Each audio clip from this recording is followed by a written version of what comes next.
sa ulo ng mga nagbabagang balita. Itong kawani ng BFP Posorobio sibak na sa pwesto. Bilang ng mga registered SIM cards na nanatiling mababa 2 linggo bago ang deadline. 26 na bahay at establishmento na sunog sa Bontoc Mountain Province. Pagpasok ng bird flu sa Baguio binabantayan. At bagyong hamang nagbabanta sa Northern Luzon.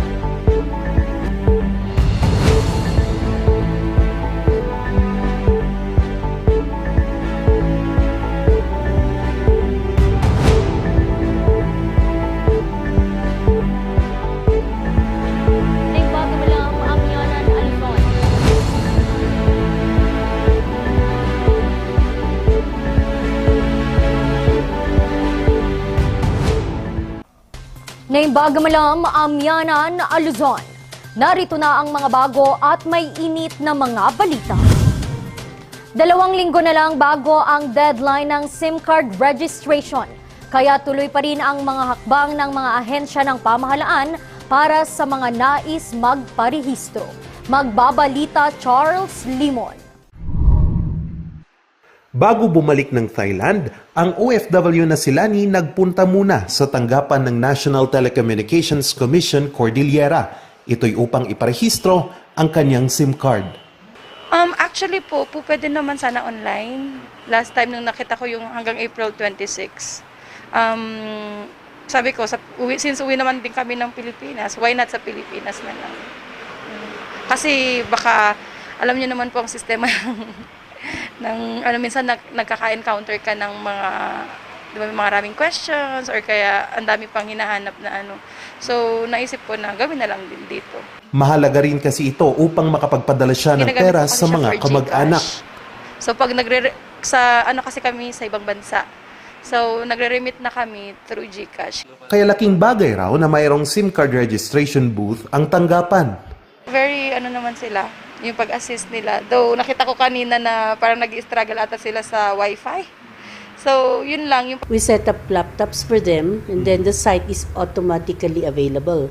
So, diba? So, para pagpunta na nila, we just tell them to prepare the necessary documents like ID. Each company kasi has its own requirements. Sa huling datos ng Department of Information and Communications Technology, nananatili pa ring mababa ang bilang ng mga registered SIM cards. Aabot pa lang sa higit 62 million na SIM cards o 36.79% mula sa kabuuang 168 million na subscribers ang nakapag-register.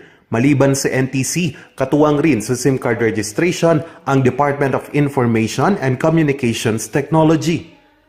Ay nagbibigay po kami ng assistance whenever may sa mga areas na wala talagang signal. No, we can provide them technical assistance so that yung SIM registration ay maabot natin hanggang sa mga malayong lugar, doon sa mga walang signal. So doon kami talaga kailangan.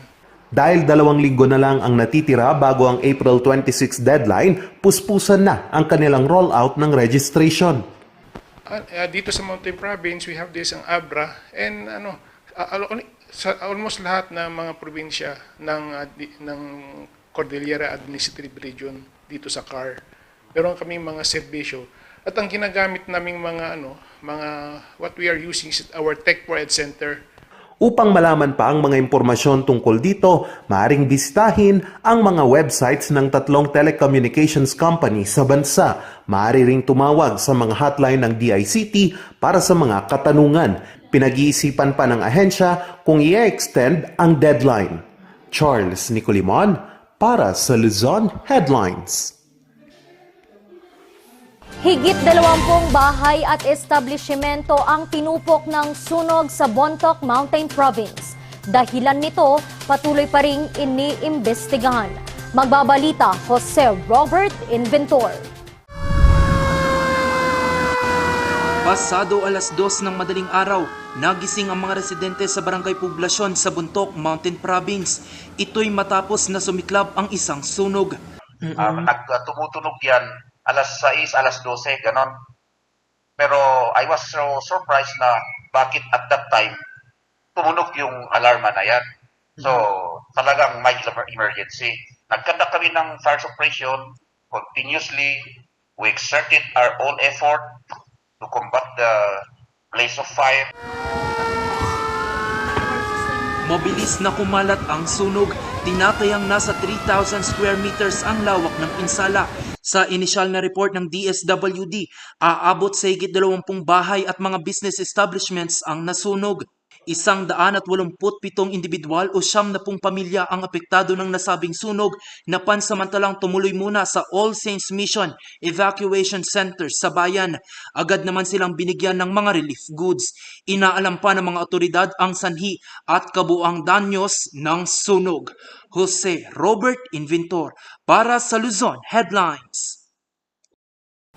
Mahigpit ang ginagawang pagbabantay ng pamahalaang lungsod ng Baguio para hindi makapasok ang H5N1 o bird flu sa merkado. Ilan sa mga hakbang, alamin natin kay Jose Robert Inventor.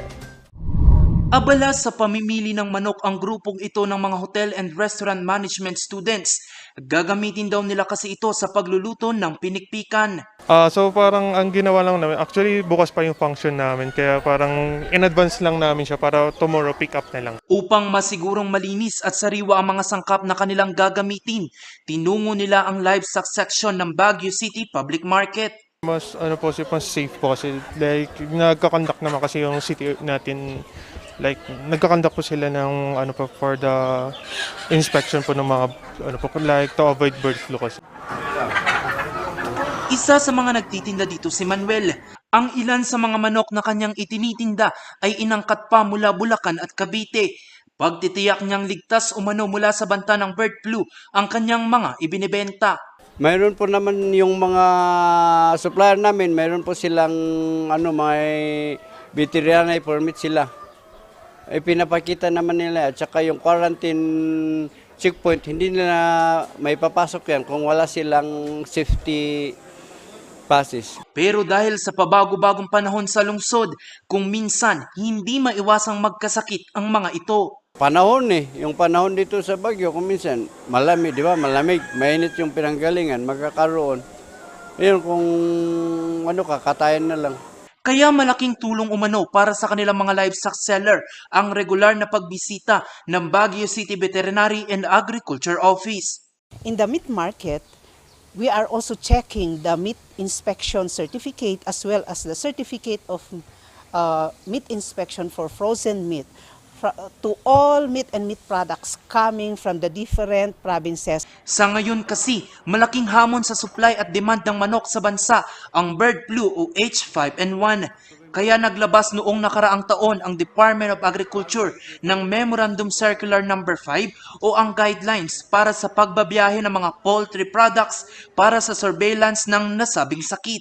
Kasama dito ang mga manok, itik, pugo at iba pa. Sa ngayon, naglalaro sa 120 pesos kada kilo ang live weight ng manok sa merkado.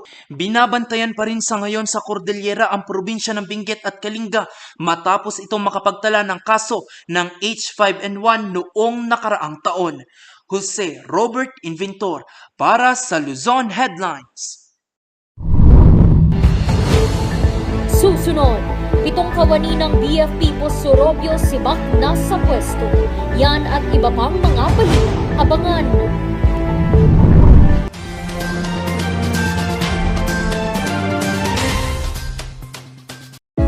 Baboy, baka, kabayo, kalabaw, kambing, manok, lahat ng ito pwede sa King's Vita Plus Animal Feed Supplement. Puno ng essential vitamins, probiotics, calcium at electrolytes. Kikita ka, garantisado at sigurado ang pag-asenso. King's Vita Plus Animal Feed Supplement.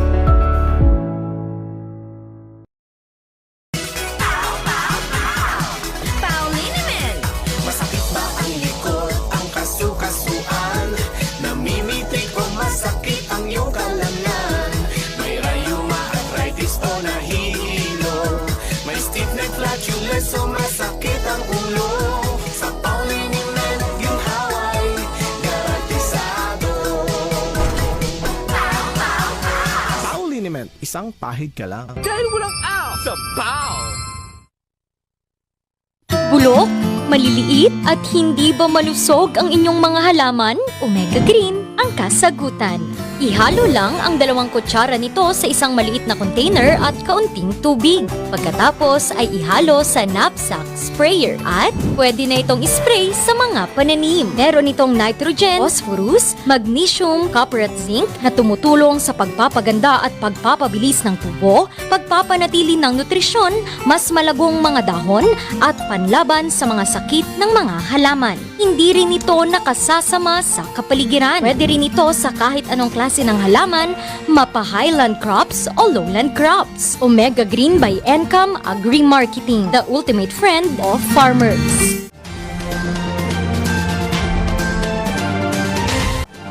Para mabigyang daan ang investigasyon sa mabagal umanong pagresponde ng BFP Posorobio sa naganap na sunog noong nakaraang linggo, sinibak ang ilan nilang mga personnel.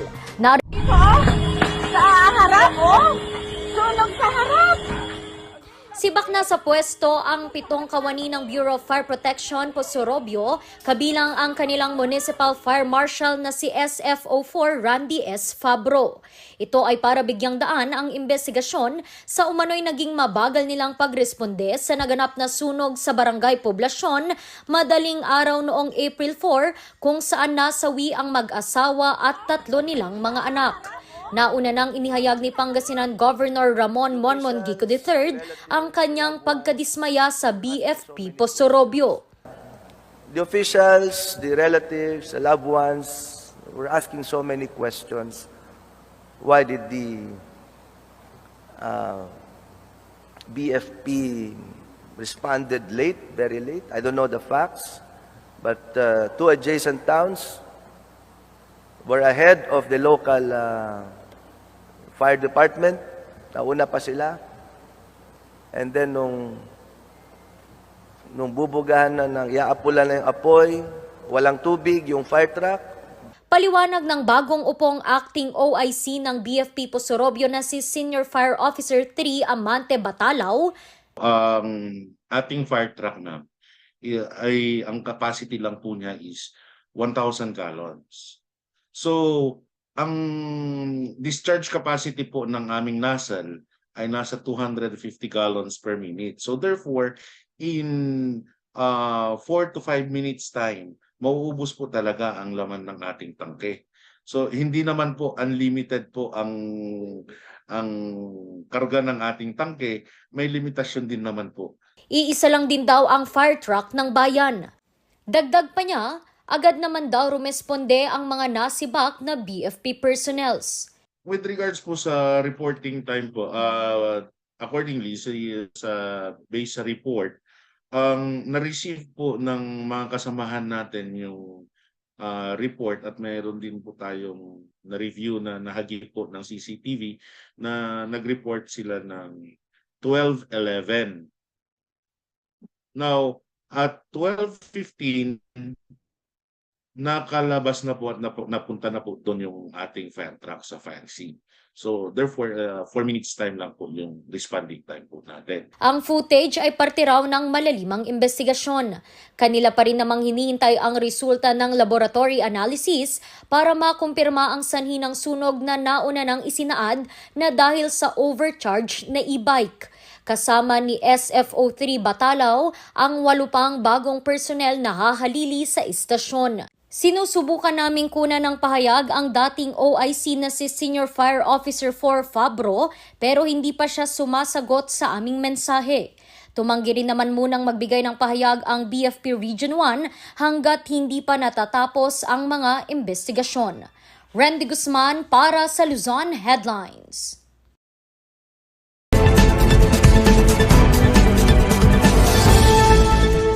Summertime, bakasyon time, at lahat ng ating mga kababayan sumasakay sa barko, sa bus, sa eroplano. Pero paalala, pag kayo ay sumakay sa eroplano, huwag kayong mag-bomb joke. At huwag niyong sabihin sa counter o sa co-passenger o sa mga nagbabantay doon na may dala kayong bomba. Kasi marami ng ating mga kababayan ang hinuhuli dahil sa tinatawag na bomb joke. Ito ay punishable by PD 1727. And ito ay declares as unlawful the malicious dissemination of false information or the willful making of any threat concerning bombs, explosives, or any similar device or means of destruction, and of course, it imposes penalties thereof. Kala natin na ito ay applicable lang sa eroplano. Pero hindi lang po sa eroplano applicable ito. Dahil ito ay applicable sa land transportation. So at the minimum, pwede sa tricycle, pwede sa jeep, pwede sa bus. It also applies to sea transformation. Pwede sa barko, pwede sa bangka, pwede sa roro. And it also applies to populated areas like sports center, movie houses, kahit saan na merong mga tao na marami. And if you do make a bomb joke, no? Pag sinabi mong may bomba dito at ikaw ay nahuli, ikaw ay may kukulong ng 5 years in prison and 40,000 fine or both at the discretion of the parties. Pwede rin itong hindi lang word or hindi lang verbal. Pwede rin ang bomb joke mo, gumamit ka ng mail, telephone, telegraph, printed materials, and other means of communication. So, applying this, pwede na ngayon sa Messenger, pwede na sa social media, pwede na sa Instagram. No? So, pag nag-post ka at sinabi mong may bomba, napuputok sa isang elementary school na nasa Upper Session Road, ito ay considered as bomb joke and you will be punished according to PD 1727.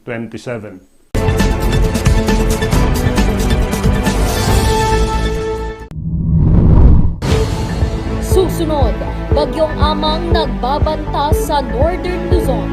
Ang latest update alamin sa pagbabalik ng Luzon Headlines.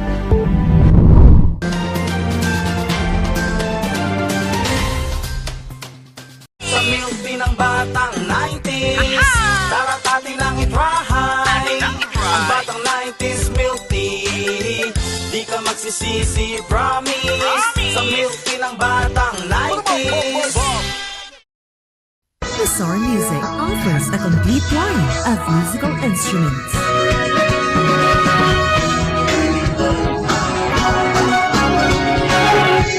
Bizarre Music, Baguio's pioneer in online music and art lessons.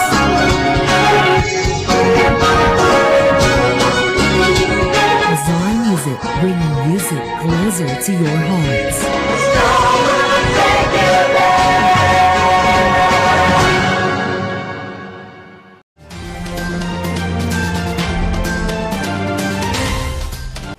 Binabantayan ngayon ng Pag-asa ang Bagyong Amang kahit pa inaasahan ang paghina nito.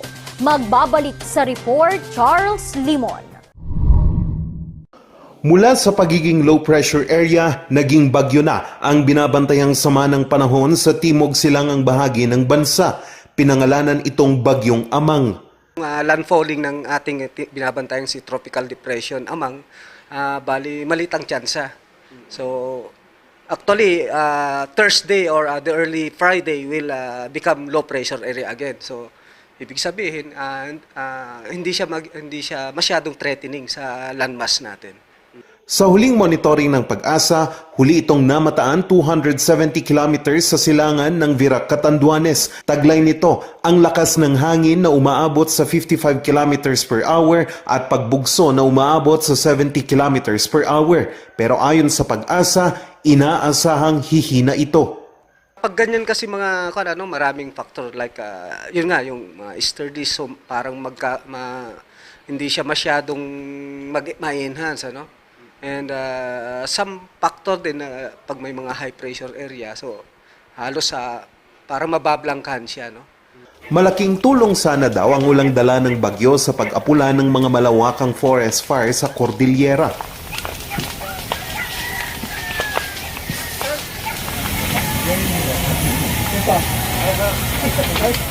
Meron tayong active na forest fire dito po sa atin sa Tuba, no?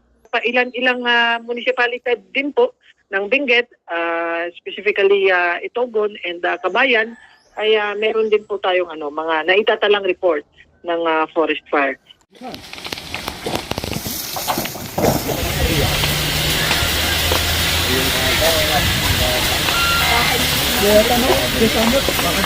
Sa ngayon kasi, nasa dry season na ang bansa. Ibig sabihin, maliit ang tsansa ng pag-ulan sa bansa na magtatagal hanggang sa Hunyo. Kung sakali sana po na ito ay aabot or magdudulot ng kaunting pag-ulan, ay makakatulong ito para naman nang sa ganun ay malesen natin yung chance ng ating pagkakaroon ng forest fire. But then again, kung ito naman po ay hindi makarating, or hindi pa siya magdulot ng ulan dito sa rehiyon ng Cordillera, rest assured naman po ang ating mga kababayan na ang Bureau of Fire Protection naman po ay handang maglingkod at mag-responde anytime in case of emergency. Pero ayon sa Pag-asa, asahan pa rin ang paminsang-minsang pag-ulan sa Cordillera. For the following days, expected pa rin natin na we have the thunderstorm, localized thunderstorm. So, meron tayong maaasahan na mga manakanakang pag-uulan, especially in the afternoon. Ito pa lang ang unang bagyong pumasok sa Philippine Area of Responsibility ngayong taon. Charles Nicolimon para sa Luzon Headlines. At yan ang mga balitang nakalap ng Luzon Headlines ngayong araw. Muli, maraming salamat at magandang araw sa ating lahat.